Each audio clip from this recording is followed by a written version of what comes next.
Welcome to the Impossible to Be Clean show. Today we're going to show you how to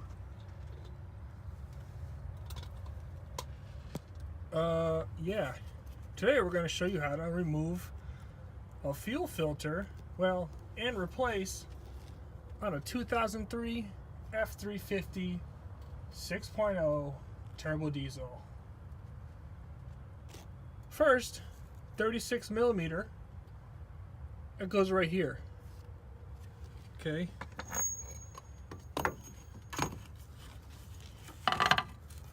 I got one of these fancy breakable neck things, and it works really well. Now, fuel filters are very important for this kind of vehicle. Oh, and did I mention it's made out of plastic? Yeah, so there's a great chance if you don't have the right thing, or even if you have the right thing, you're going to break it. It's going to strip. Now, they offer replacement metal caps for these.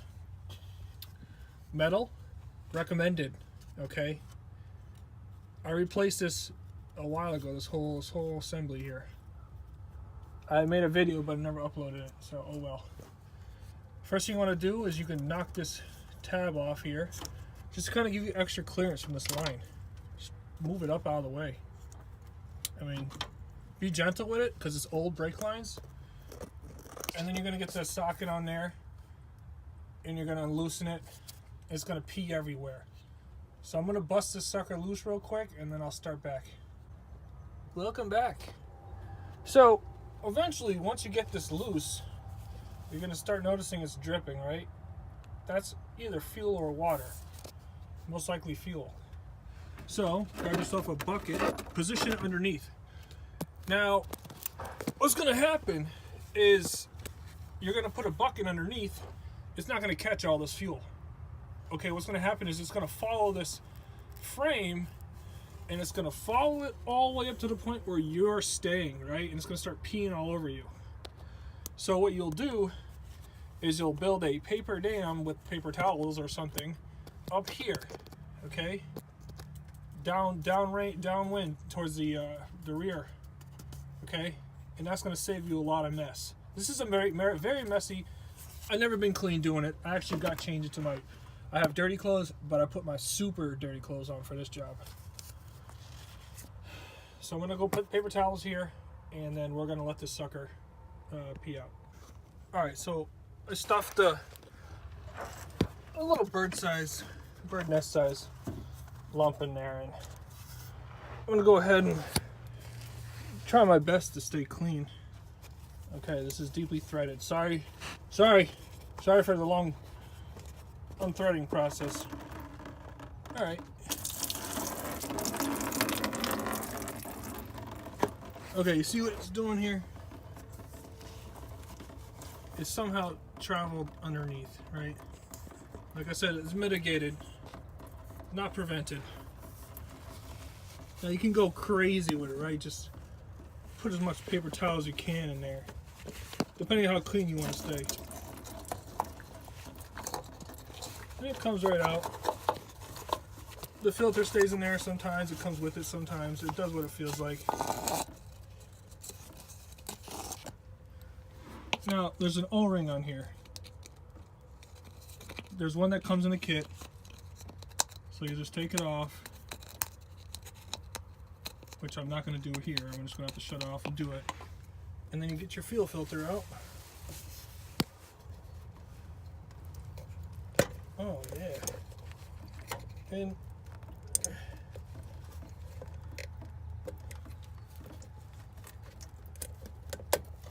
pops right out.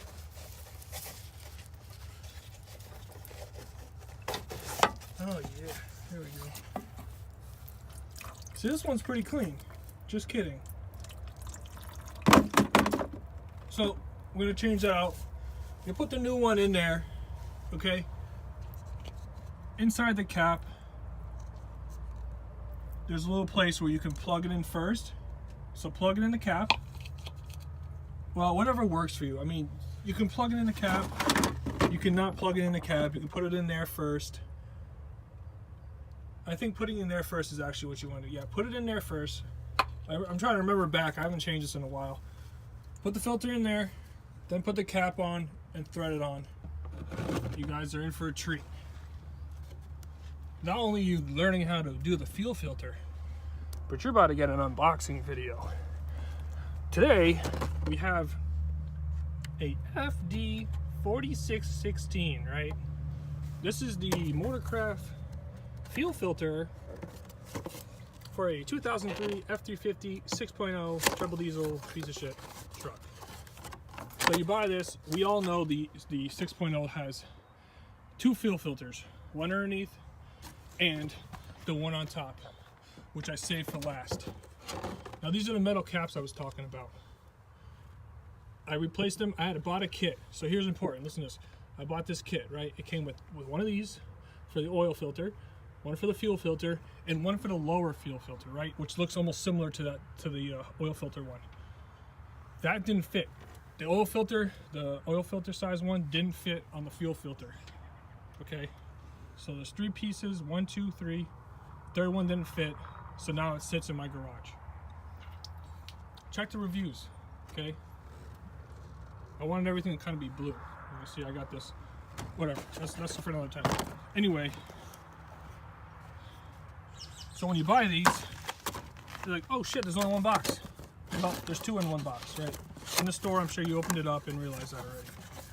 It comes with a filter, another filter, and some O-rings in this package here. So you're gonna open this up, get these O-rings out, put them on the other one, and then we're gonna install this. Obviously, this end goes in. This end right here, with the nipple here, plugs in to the fuel filter cap, lower fuel filter cap. All right, I'm gonna do that now. What the hell? It's gonna be extremely tricky and annoying, but try not to touch too much stuff with the side of this filter. Try to keep it clean as possible.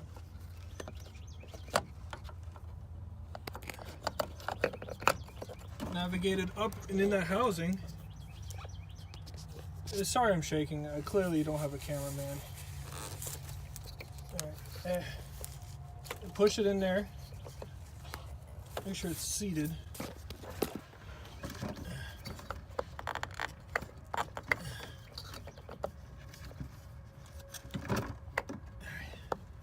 Alright. It doesn't click all the way. It'll click itself in when I get this other piece on.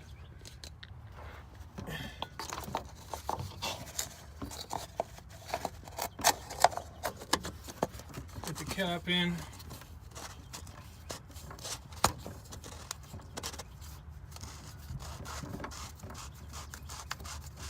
Start it by hand and get it as far in by hand as possible.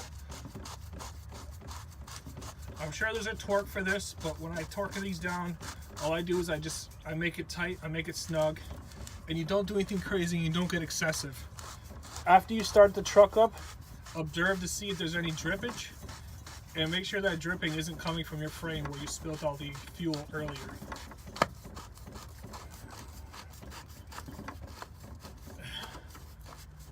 Alright, see it's getting a little tight now.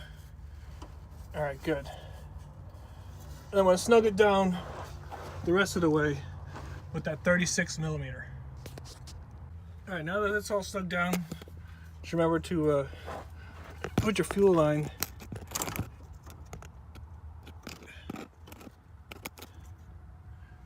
back in that little clip. Like so. See, sorry I got blurry. Put it back in the clip. Remove that paper towel. Drop it in your bucket. Alright, my favorite part. We're going to do the easy side now, which is the upper. 1 inch is all I have, and it works. I'm sure a millimeter size smaller would be more sufficient. Now, what I noticed is that this housing right here, sometimes the vehicle gets extremely hot, or operating temperature, and I'm sure if you ever tried doing your oil, you'll notice that this gets seized up, right? Right now, if I tried to take this off while it's hot, it's going to be nearly impossible. Wait for it to cool off. This one, on the other hand, doesn't get as hot, so I was able to obviously bust this loose just after operating my truck maybe 10-15 minutes ago. And yeah, I'll take that off. So notice that the indentation goes on top. Pull it right up. Nice. Drip off a little. Like that, like the skills. So you just pop her out like that. This is the actual new one. I tried to put that one in first, but then I remembered it's actually easier if you plug this in here first and click it down and then pick her up, flip it back in and put some pressure downwards, tighten it up. Now I do the same kind of tightening for this one. I believe it's like a really light torque, so I don't even bother looking. Just when it gets tight enough. Sorry, I'm one-handing this so I look like an idiot, but when it gets tight enough, I'll stop.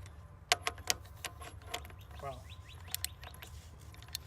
Underneath, you can see I have a little fuel pressure gauge, and that actually kind of helps me determine when I should swap these filters out. All right, I'm going to tighten this down and then go somewhere. Okay, so both filters are changed. Now you let air in the lines, right? It's self-priming, so you just let it go.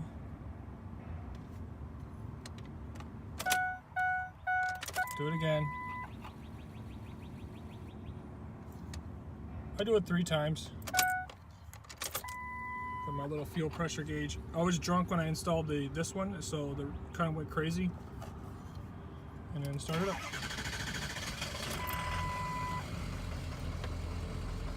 Because as you can see, the pressure's going up, and it should be somewhere around 50. Actually, I prefer it to be around 60, so 55, whatnot. And now gradually increase. And that's it. That's how you do it.